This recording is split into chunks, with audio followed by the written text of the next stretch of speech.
Who gon' take it there? Who gon' take it there? Who gon' take it there? Who gon' take it there? Electricity, electricity, electricity, electricity. You know what's in the air. You know what's in the air. You know what's in the air. You know what's in the air. It's possibility. It's possibility. It's possibility. It's possibility.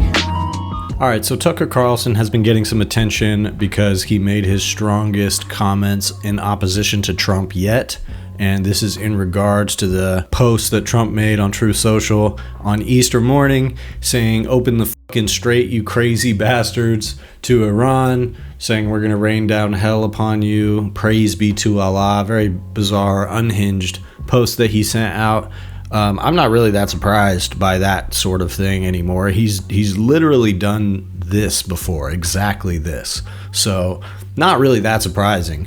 But Tucker was mad about this because he felt that it was an insult to Christians as well as an insult to Muslims, which is an interesting angle that Tucker's going for more and more these days. And a lot of people, I think rightfully so, are using these type of comments that get made by him or Joe Rogan or whoever. They make these little clips go viral because it's like, oh, Tucker is turning on Trump, Joe Rogan's turning on Trump. And the clips are useful to drive that wedge, whether or not, people are trying to take Tucker Carlson in good faith or whatever. But I think what's being missed in this current round of clips like that that's going around is there's sort of an insidious underlying worldview that is starting to be tied together by people like Tucker Carlson and even Joe Rogan more similarly than you might think on the other end of this Trump criticism. So in this first clip, Tucker is going back to Venezuela and talking about how a red line for him was when Trump said that he just wanted to take the oil from Venezuela. So here's that.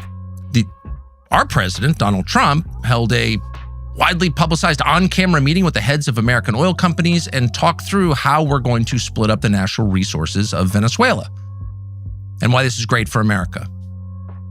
So why should Christians have paused at exactly that moment and asked, can I still support this? Is this what I voted for? Is this what I want? Is this acceptable? And the reason is really simple, because Trump at that moment revealed that the motive was taking something that we wanted. And that's not acceptable. And it's at that point that a lot of people should have spoken up and said, I'm out. Not that I hate Trump or don't like his entire program. Lots of things about it I love. I'm grateful. I'd maybe vote for him again, but I can't support theft because it's immoral. But they didn't. Maybe some did, but certainly the leaders of the American Christian churches, by and large, said absolutely nothing. And maybe because they said nothing, this accelerated. These are the same people who sort of didn't notice somehow that on Inauguration Day, the president did not take his oath of office with his hand on the Bible.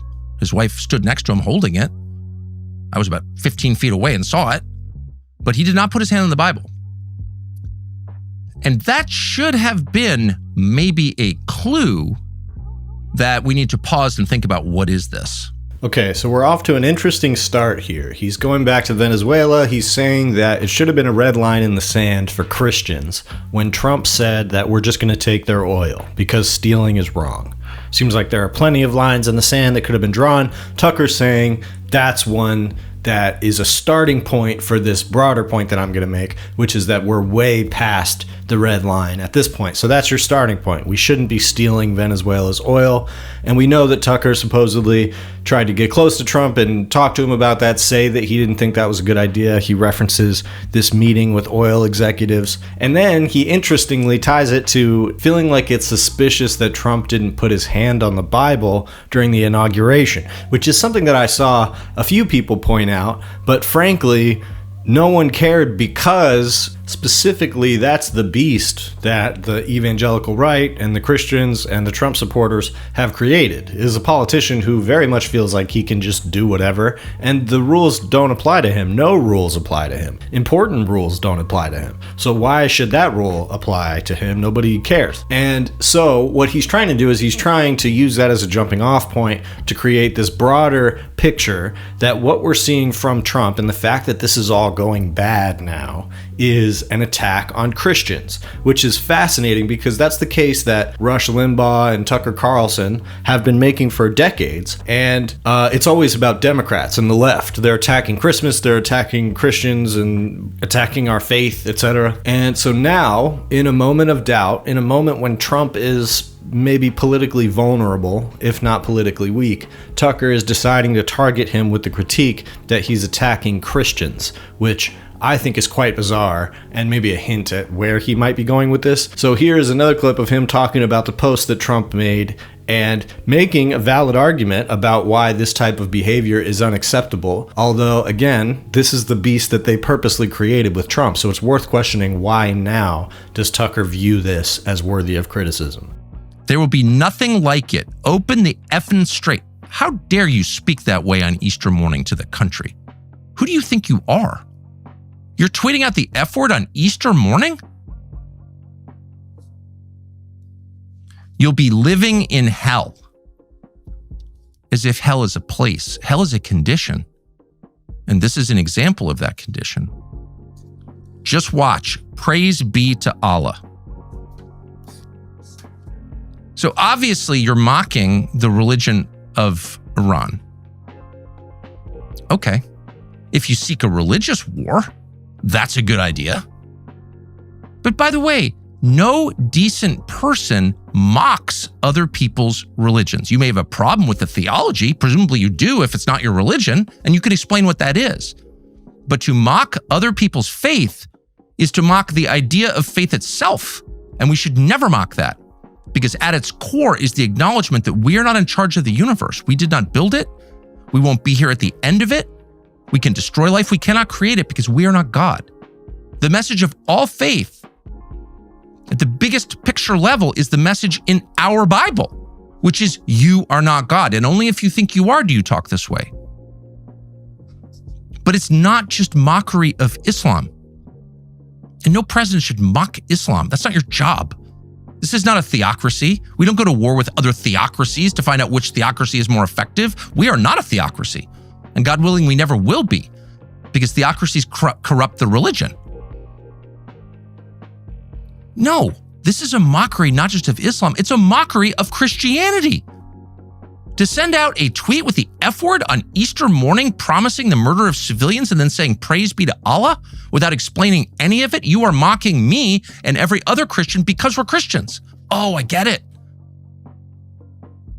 We can't support that. Under no circumstances can we support that. Doesn't mean you have to hate Trump or take the opposite position on every issue from Trump. You shouldn't. A lot of his positions are the right positions, but you cannot support that. That is evil. That is an intentional desecration of beauty and truth, which is the definition of evil. Okay, so now it's evil and it's desecration, etc., yada, yada. A lot of this rant that Tucker goes on in this episode is very metaphysical. He's getting deep into like philosophy and sort of Christian religious philosophy and stuff. So a lot of it is pretty airy like that. And he's upset that Trump did this on Easter. And he's upset that he said this thing about praise be to Allah, and is like, what does that mean? Feels like he's mocking Christians and he's mocking Muslims. So the answer to this is very simple. And Tucker Carlson turns it into this weird pretzel, because really all that's going on here is Trump is unhinged. He doesn't care about Easter. He doesn't care about Christianity. And he knows that this is like a Muslim country. So he's just using that to mock them and, yes, to denigrate them. That's what Trump does. This is very, very consistent with Trump's behavior. So to say that strategically this is a bad idea and that it looks weak and that, you know, you're essentially locking yourself into a position where if Iran doesn't do what you want them to do, you have to escalate. And Tucker's clearly advocating against that. But it's unclear to me why suddenly this issue of moral pearl clutching around Trump is supposed to work. It has never worked. I suppose that it's an interesting experiment to see if that sort of thing coming from Tucker Carlson would work. I suspect if voices like his consistently pointed things out like this about Trump on the basis that he's doing it, it probably would work. I do not think we're going to see that type of consistent messaging from Tucker Carlson, but it depends on the way this war goes and if he feels like Trump is continuing to give him the opening to do that. And I think Tucker knows that this is inherent to the beast that you created with Donald Trump. This is what you got. You got someone who doesn't care about anything, and he's sort of a blunt weapon to enforce the ideology and to try to make progress with that ideology on every front. And so Trump is a useful tool for that, but obviously it gets out of hand, and there's no way to rein him in when it gets out of hand. There's no way to do it. And so I think part of what Tucker's trying to do is he's trying to utilize the sort of insane Christian right that he has always had a line to against Trump. And he's trying to, as much as he can rhetorically, turn that crowd of people against Trump, either to try to get him to stop this war or to successfully create a political flank that he can try to ride to political prominence in the future. So here's a little bit more of him talking about how what we're really seeing here is an attack on Christians. Easter week, could you pick another weekend to give the finger to Christianity other than Easter weekend? Apparently not. In fact, of course you couldn't. That's the point. Do it on Easter. Anyone who will accept this will accept any humiliation. Is it possible that what you're watching is a very stealthy yet incredibly effective attack on what, from a Christian perspective, is the true faith, belief in Jesus? Is that what really is under attack here? Maybe that's what's been under attack for a long time, maybe our whole lifetime. Maybe almost everything we see is an attack on that faith, the one faith that is always attacked, always and everywhere for 2,000 years. It's one. Many faiths have been attacked. Many religious people of different religions have been killed over the past 2,000 years. But there's been only one sustained effort to exterminate a faith, and that's the Christian faith. Could that be part of it? And is it possible that the president sees this not just in geostrategic terms and military terms and economic terms, got open and straight? Okay. Is it possible the president sees this in bigger terms? Sees this as the fulfillment of something or the elevation to some higher office beyond President of the United States? What do you mean, praise be to Allah? What does that mean? Why are you sending this out on Easter morning? I mean, obviously it's designed to offend and degrade and defile. Got it. But is there something else going on here? Yeah, so in this segment, Tucker is literally arguing that Trump is like doing the work of the devil or like working against Christianity or something like that. It's odd. And like I said, it's the type of rhetoric that the right wing, specifically his flank of the right, has been using for years. He's been talking like this for years about the left. And now he's clearly very deliberately decided that he's going to do sort of a Candace Owens style planting of the seed that Donald Trump is actually ungodlike, anti-Christian, and specifically that when he does stuff like this, it is an affront to Christianity. So one interesting aspect of it is that he also acknowledges that this is an affront to Islam and Muslim people, and says that it's not okay to ever denigrate somebody's faith. And so if he's willing to say that, I do not know why he has to twist so far to then make it about how this is persecution of Christians. I really still don't see what he means by that this is somehow a part of a centuries-long conspiracy against Christians. I just don't see it. But it's the kind of thing that makes sense in Tucker Carlson's worldview, because he's been building that narrative for a long time now. So everything fits into the framework that Christians are being targeted in the greatest conspiracy of all time by the devil, incidentally. So he's kind of implying that Trump is like doing the work of the devil, which I'm fine with. If that's the message he wants to go with when it comes to Trump, I think that's a good thing. I think it does have the potential to split the base a little bit. And one interesting thing that he does too is he points out Trump's faith advisor, this lady Paula White, who, again, this has been pointed out by like John Oliver and stuff, but this is one of Trump's crazy advisors who says all kinds of apocalyptic stuff or scary stuff about Christianity. None of this is new about Trump, but for some reason Tucker Carlson now is suspicious of this lady and now feels like she is at the bottom of whatever this conspiracy to undermine Christianity is that's going through Trump. And I think that's an interesting move. It's a similar tactic that he has used in the past when attacking like the Biden administration, which is to pick out one person, one staffer, you know, somebody in a high up position, maybe sometimes not that high up, and just target them and say, this is a person who a lot of these decisions are going through. And this is the shady person. This is the bureaucrat behind the conspiracy that everyone else is so vague about. So that's been Tucker Carlson's technique for a while, and it seems like he's trying to use that against this Paula White lady. One measure of how successful this particular pivot Tucker is doing against Trump will be if that lady successfully gets ousted. If he's able to hound her out of there, that will show that he has a line to the people whose voices matter on that particular issue, and it's working to get them worked up. But overall, Tucker, like all of these right-wing podcasters that are turning on Trump, probably underestimate the ability of Trump's base to back him no matter what against all odds. I don't think their voices are going to end up being decisive, but they might drive the wedge far enough to water down the movement, and I think they already have to an extent. That being said, I don't think this should be that hyped as like Tucker Carlson going against Trump. He's really being our savior, because the only thing he's doing here is accurately recognizing that what Trump is doing is the opposite of Christian faith and pointing it out, which again, it's something that people even on the left who aren't Christians have been pointing out the entire time Trump has been around. So all of a sudden these guys are saying this stuff like it's new thoughts that they're having.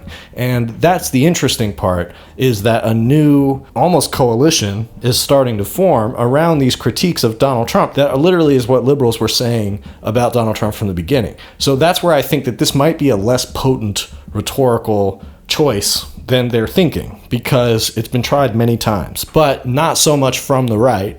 And I think that Tucker Carlson's method of trying to make it about Christianity being targeted and under attack, that is a potent message. This is why they keep coming back to it. There's a lot of white Christian Americans out there who respond to this message.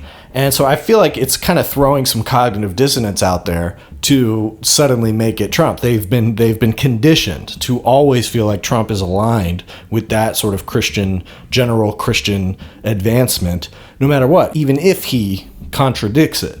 So for Tucker to now be saying this, I do think is going to make some ripples amongst that crowd.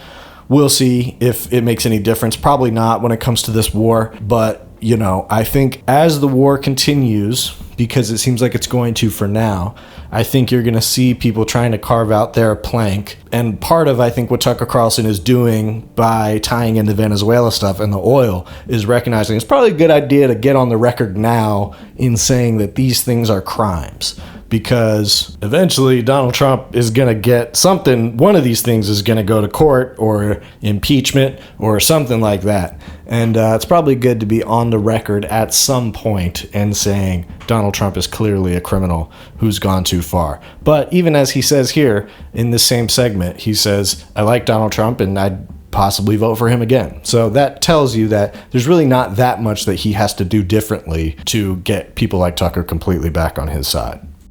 When it comes to Kanye, I'm not seeing any reason to think that his beliefs have shifted even a tiny inch, but it's possible that he's back on this medication that's making him feel like it's less worth it to be the one dedicating his life to Hitler and going and Sieg Heiland and Nazi insignias and all the shit that he was doing.